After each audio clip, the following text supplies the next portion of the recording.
আর আল্লাহর বান্দা হইতে গেলে সে আল্লাহর বান্দা হিসেবে যাবে, তখন তার কাছে কোন রকমের দুশমন হবে না। একমাত্র তার দুশমন হবে যারা আল্লাহর সাথে দুশমনি করে। মান আহাব্বা লিল্লাহ ওয়া মান আবগাদা লিল্লাহ, তখন তার ভালোবাসা হবে আল্লাহর জন্য। সেখানে কোনো জাতি দেখবে না, কোনো ধর্ম দেখবে না, কোনো মানুষ দেখবে না, ছোট দেখবে না, ভেদাভেদ দেখবে না। একমাত্র ওই লোকের লগে তাদের দুশমনি হবে যারা আল্লাহর দুশমনে পরিণত হবে, আল্লাহর লগে দুশমনি করতে চাবে, যারা ইয়া করতে চাবে। তো এই জন্য আজকে আমাদের সমাজে এত প্রতিহিংসা, এত হানাহানি বাড়ার মূল কারণ হচ্ছে কি, আমরা এখনো খাঁটি আল্লাহর বান্দা হওয়ার আগে আমরা নিজেরা মনে করি দায়িত্বশীল হয়ে গেছি।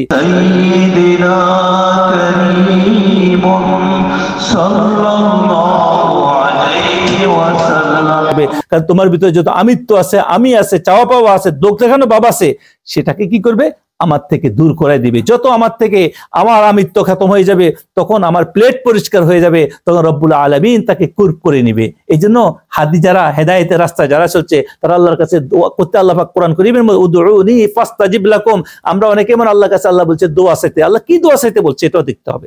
আল্লাহ পাক দোয়া চাইতে বলছে যে আমার কাছে ওই রাস্তা চাও, হেদায়েতের রাস্তা চাও। হেদায়েতটা কি, যেই রাস্তা আমার মধ্যে যে সমস্ত এই পৃথিবীতে সৃষ্টি হওয়ার পরে নফসে আম্মারার কারণে আমার সাথে যে সমস্ত জোড়া লাগিয়ে গেছে, যে সমস্ত জিনিসের কারণে আমি এবং আমার প্রভু রব্বুল আলামিনের মধ্যে আমি দূরত্ব হয়ে গেছি, আমার এত কাছে থাকার পরেও আমি তার কাছাকাছি যেতে পারি না, আমার থেকে আমি যে সমস্ত জিনিসের কারণে ওয়াল হয়ে গেছে, সেগুলা খুঁজি খুঁজি একটা একটা আগাছা নিজের থেকে দূর করে দেওয়া। মিথ্যা, প্রতারণা, অহমিকতা, লোক দেখানো ভাব, তাকাব্বুরি, অহংকার, এই সমস্ত জিনিস, নিজের মনে করা কোনো কিছুকে আল্লাহ দিছে এটা ভুলে যাওয়া, আল্লাহর দেওয়া দায়িত্ব এটা ভুলে যাওয়া, এগুলো এক একটা আল্লাহ আমার মধ্যে কি ওয়াল এবং বাধা। আর এগুলো এক একটা কোনো মহান বুজুর্গের সান্নিধ্যে থাকি, যদি এক একটা করে নিজেকে খোয়াইতে পারে, এটার জন্য যদি নিজের সম্পদ চলে যায়, সবকিছু চলে যায়, সেটাও সে বিসর্জন দিয়ে ইব্রাহিম আদম রহমতুল্লাহ আলাইহি, যিনি বাদশাহী পর্যন্ত ছাড়িয়ে দিয়েছেন এটার জন্য, আমাদের মহান বুজুর্গানে দিন হযরত শাহ আল ইয়ামিন রহমতুল্লাহ আলাইহি থেকে আমাদের সঙ্গীরা নিজের দেশ, বাড়ি, গাড়ি সব ছাড়িয়ে চলে আসছেন। এরকম খারা মাইনুদ্দিন সৃষ্টি বড় বড় বুজুর্গরা, তাই তারা আল্লাহর প্রিয় বান্দা হইতে পারছেন। এই জন্য তার মানে কি, তারা প্রিয় বান্দা কিভাবে হয়েছেন? ফওয়াজ রহমতুল্লাহ আলাইহি, শাহ রহমতুল্লাহ আলাইহি এভাবে হয়েছেন যে তারা তাদের ভিতরে আল্লাহ এবং বন্দার মধ্যে যে সমস্ত জিনিস বাধা ছিল, দুনিয়া, সম্পদ, বাড়ি, গাড়ি, চাওয়া পাওয়া, লোভ, লালসা, ইবাদত, যেগুলা লোভ হয়ে যায়। আজকে তো আমরা ইবাদতও করি জান্নাত পাওয়ার জন্য, অথচ ইবাদত করার দরকার ছিল কিসের জন্য? আল্লাহর হুকুমকে পরিপূর্ণ তামিল করার জন্য। কোন বুজুর্গকে বলা হয়েছে তোমাকে জান্নাত চাও, নইলে নামাজ চাও, ইবাদত চাও, নামাজ চাও, তো তুমি কোনটা চাইবা? তিনি বললেন আমি নামাজ চাই। তো তাকে প্রশ্ন করলো, কেন তুমি জান্নাত চাই, নামাজ চাইলা কেন? জান্নাত তো আমি নামাজ পড়ার কারণে আমাকে ইয়া হিসেবে দেওয়া হবে, আর নামাজও আমার রবের হুকুম, আর আমার রবের হুকুম মানার মাধ্যমে আমি রবের গোলাম হব। এরকম আমি যদি রবের পরিপূর্ণ গোলাম হইতে পারি, রবের বান্দা হইতে পারি, তো রব যা ইচ্ছা তা আমাকে দিতে পারেন। এক জান্নাত কেন, হাজার দিতে পারে। সুবহানাল্লাহ, তাদের নিয়ত কেমন ছিল। আর আমরা আজকে যাই কিছু করি, 2 রাকাত নামাজ পড়লেও কোনো না কোনো উদ্দেশ্যে পড়ি, আল্লাহকে সন্তুষ্ট করা ভুলে গেছি। এই জন্য আমরা আমাদেরকে খুঁজি পাই না। এই জন্য আল্লাহর কাছে দোয়া করি আমরা যেন আমাদেরকে খুঁজি পাইতে পারি। আমাদের সামনে আল্লাহ এবং আমার মধ্যখানে যে সমস্ত ওয়াল, বাধা, ব্যারিয়ার, যে সমস্ত জিনিস আগাছা হইয়া রয়েছে, এগুলো একটা একটা করে খুঁজি আমরা দূর করতে হবে। আগে আমার আর আল্লাহর মধ্যে সম্পর্ক মজবুত করতে হবে। তখন আল্লাহ যদি আমাকে কোনো কাজে প্রতিনিধিত্ব করে পাঠায়, আল্লাহ যদি আমাকে কোনো কাজে দায়িত্ব দিয়ে পাঠায়, তখন সেটা হবে আল্লাহর কাজ হবা। তখন আমি যদি বাদশাও হই, তখন আমি যদি সমাজের নেতাও হই, তখন যদি আমি কোনো লিডারও হই, তখন আমার দ্বারা কোনোদিন খেয়ানত হবে না। আর যখন নিজ ইচ্ছায় ওয়াল রাখি, যতই ইসলামী রাজত্ব শাসন করতে চাও, যতই ভালো কাজ করতে চাও, যত নিজে ফেমাস হতে চাও না কেন, দিনের নাম দিয়া, কোরআন নাম দিয়ে, সেখানে অপব্যাখ্যা হবে। সেখানে কি হবে? সেখানে যতই কোরআনকে বলা হোক না কেন, নামাজের কথা বলা হোক না কেন, আল্লাহর কথা বলা হোক না কেন, সেখানে সে কখনো আল্লাহ পাকের ইচ্ছায় চলবে না, সে নিজের মর্জি মতে ইয়া হবে। এই জন্য আজকে আলেম সমাজ, যে ইসলামিক যারা বিভিন্নভাবে ইসলামের নামে পলিটিক্স বিভিন্ন কাজ করে, তাদেরকে কেউ সমালোচনা করলেও অনেকে ইয়া হয়ে যায়, কেননা তারা পরিপূর্ণ আল্লাহর সাথে কানেক্টেড না হওয়া পর্যন্ত তারা আল্লাহর সৃষ্টির সেবা করতে চায়। এই জন্য বলে আগে নিজেকে তালাশ করো, তারপরে আল্লাহর কাজ করো। আর নিজে যতক্ষণ পর্যন্ত পরিপূর্ণ হবে না, ততক্ষণ মিম্বরে বসা পর্যন্ত নিষেধ করা হয়েছে। আল্লাহ রাব্বুল আলামিন আমাদেরকে আগে নিজের অস্তিত্বকে খুঁজে নিয়ে, নিজের পরিপূর্ণ আল্লাহর বান্দা হওয়ার পরে আল্লাহ পাকের হুকুম, আল্লাহ পাক বলতে পারে কিভাবে দিবে আল্লাহর হুকুম?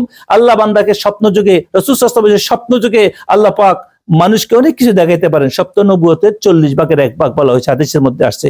এই জন্য আল্লাহ পাক কোনো তার প্রতিনিধির সাথে সন্ধান করে দিবেন। আল্লাহ পাক তাকে রুহানি ভাবে স্বপ্ন যুগে তাকে দায়িত্ব কি তাকে বলে দিতে পারেন। আল্লাহ পাক আল্লাহর হাবিবের মাধ্যমে বিভিন্ন ভাবে এগুলা এটা সত্য, আউলিয়া কেরামের স্বপ্ন সত্য, নবীর সাথে দিদার হওয়া সত্য, এরকম ভাবে আল্লাহ পাক সত্য সত্য দেখাইতে পারেন, ওইভাবে একটা মানুষকে তার গাইড দিয়া তাকে সঠিক গাইডে নিয়ে যেতে পারেন। এই জন্য আল্লাহ রাব্বুল আলামিন আমাদের এখন মূল যেটা আখেরি জীবনে যেটা মূল দায়িত্ব, সেটা হলো আমাদেরকে তালাশ করা। আমাদেরকে তালাশ করা মানে এটা নয় আমি কে, আমার ভিতরে এবং আল্লাহ এবং আমার মধ্যে যে সমস্ত বাধাগুলো আছে, যে সমস্ত ওয়ালগুলো আছে, তাকাব্বুরি, অহংকার, যে সমস্ত জিনিস আল্লাহর লগে আমাকে বরাবর সমান করে দিতে চেষ্টা করে, আস্তাগফিরুল্লাহ, ইলাহ বানাই দিয়ে, মাবুদ বানাই দিয়ে, এই সমস্ত চাওয়া পাওয়া লোভগুলাকে এক একটা আগাছার মতো উঠাইয়া আমি আল্লাহ এবং আমার মধ্যে যে সমস্ত বাধাগুলো আছে দূর করে দিয়ে, আমিত্ব খতম করে দিয়া আল্লাহ পাকের গোলাম হিসাবে যেভাবে তিনি হুকুম দিছে সেভাবে আমি আলহামদুলিল্লাহ আলা কুল্লি হাল হইয়া যদি আমি চলতে পারি, তখন আল্লাহর পক্ষ থেকে যে দায়িত্ব আসবে সেই দায়িত্ব দিতে তার কোনো কষ্ট হবে না। তার যদি কল্লাও নিয়ে যায় তখন আর তার কষ্ট হবে না, কারণ সে আল্লাহর হুকুম হইছে।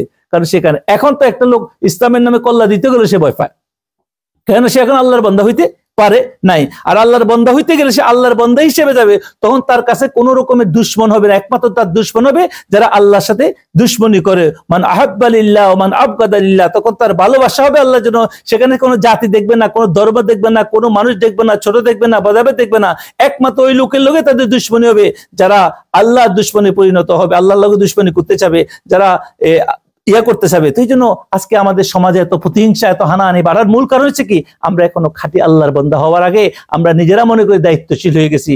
আমরা আলেম হিসাবে, পীর হিসাবে, রাজনীতিবিদ হিসাবে, সমাজ হিসাবে আমরা যারা ইসলামের নাম নিয়ে চলতেছি তাদেরকে আরো হুঁশিয়ার হওয়া উচিত। প্রত্যেকের মারেফতকে জাগ্রত করা উচিত, নিজেকে তালাশ করা উচিত। আল্লাহ এবং বান্দার মধ্যে যে সমস্ত ভুলগুলো আছে, যে সমস্ত বাধাগুলো আছে, আল্লাহ পাক যে হুকুম দিয়েছে যেখান থেকে আমরা অবাধ্য হয়ে গেছি, সেই সমস্ত জিনিসগুলো খুঁজি বাইর করে নেওয়া উচিত। একটা একটা করে যখন আমরা বাইর করতে পাবো, আল্লাহ পাকের খাস রহমতে যদি আমাদের সাথে আল্লাহ রাব্বুল আলামিনের খাস মহব্বত পয়দা হয়, কুরব পয়দা হয়, আল্লাহর পক্ষ থেকে যদি এলহাম আসা শুরু হয়, আল্লাহর পক্ষ থেকে যদি মেসেজ আসা শুরু হয়, যেটা স্বপ্ন যোগে আসে, যদি আসা হয়, তখন যদি আল্লাহ হুকুম দিয়ে কোনো কিছু করার জন্য কোনো গাইডের মাধ্যমে যেটা কোরআন এবং সুন্নাহর মাধ্যমে মিলে, তখন তার জন্য দায়িত্ব আসবে। তখন তার প্রত্যেকটা কাজের একমাত্র মদতকার, সাহায্যকারী তার আল্লাহ হবে। এখন যা বলতেছি মুখে সেটা কতটুকু সত্য মিথ্যা সে নিজেও জানে না, শুধু কোরআনে বলছে, এটা কোরআন হাকিকত আমরা বুঝি না। এই জন্য আমাদেরকে আগে কলবকে চিন্তা করতে হবে। আমার সামনে যত রকমের বাধা আছে, ওয়ালগুলো আছে, এতক্ষণ আমরা আগাছাগুলোকে এক একটা করে দূর করতে হবে। প্রথমত সোয়াব করা, খারাপ কথা বলা, অন্যের ক্ষতি চিন্তা করা, অন্যের কথা সহ্য করতে না পারা, এগুলো বড় বাধা আমাদের জন্য। বিশেষ করে অন্যের কথায় কষ্ট পাওয়া, এটাও আমাদের জন্য বড় বাধা। অন্যকে মন্দ ভাবা, কারো ভালো দেখলে আমাদের গায়ের মধ্যে জ্বলা, আর অন্যের ক্ষতি হইলে আমাদের ভিতরে খুশি মনে করা, এগুলো অনেক বড় আল্লাহ পাকের পথে আমাদের জন্য বাধা। এগুলো এক একটা খুঁজি, আমাদের প্রত্যেকের মধ্যে এই দোষগুলো আছে, এক একটা করে আমরা যদি বাইর করতে পারি এবং আল্লাহর ইবাদত আরো বাড়াই দিই এবং আল্লাহর শুকরগুজার বান্দা হওয়ার চেষ্টা করে যে হালে রাখে, তাহলে ইনশাআল্লাহ একদিন আমরা গাইড পাবো। ইনশাআল্লাহ এরকম কোন মধ্যে মুজাহিদ আমাদের জন্য আল্লাহ পাক পাঠাবেন, যে আমাদেরকে আমাদের ঈমানকে হেফাজত করার জন্য। প্রতি শতাব্দীতে আল্লাহ পাক একজন পাঠান, হাদিসে দাউদের মধ্যে আসছে, আর এভাবে আসবেন ইনশাআল্লাহ। ইমাম মেহেদী পর্যন্ত আরো অনেক গাইড আসবেন, যারা আল্লাহ পাকের প্রদত্ত এক কথায় শক্তিতে সারা পৃথিবীর সমস্ত জালেমদেরকে, সারা শয়তানি শক্তিকে আল্লাহর হুকুমে শেষ করে দিবেন। কারণ আল্লাহ পাকের হুকুমে কেউ যদি একবার একটা কথা বলবেন, আল্লাহ হুকুম দিবেন, সাথে সাথে সব হয়ে যাবে। আর আমরা এখন যতই চেষ্টা করি পরিপূর্ণ হওয়ার আগে, আমরা যতই চেষ্টা করি আল্লাহর প্রকৃত বন্দা হওয়ার আগে, আমরা যতই সুখ কামনা করি, তালাশ কামনা করি, ইসলামী রাজত্ব কামনা করি না কেন, এটা কতটুকু সঠিক এটা প্রত্যেকে বিবেচনা করা উচিত। কারণ আল্লাহর মদত তখনই আসবে যখন আমরা আল্লাহর জন্য করব, আল্লাহর পরিপূর্ণ আল্লাহর জন্য হয়ে যাবে, আল্লাহর হুকুমে চলবো। আর যখন আমরা নিজের স্বার্থ সব করার জন্য হবে, তখন আমাদের উপর আরো বেশি জুলুম আসবে, অত্যাচার আসবে। এই জন্য আমরা আল্লাহর কাছে ক্ষমা চাই, আল্লাহর কাছে তওবা করি এবং আমরা নিজের তালাশে ব্যস্ত হই। আমাদের ভিতরেই আমি আল্লাহকে খুঁজি বাইর করি, তারপর আল্লাহর সাথে সম্পর্ক হোক, তারপরে যে আল্লাহ পাক যেভাবে চালাবে সেভাবে চলবো। আল্লাহ পাক আমাদেরকে তৌফিক দান করো। কমা তৌফিক ইল্লা বিল্লাহ। আসসালামু আলাইকুম ওয়া রাহমাতুল্লাহি তাআলা।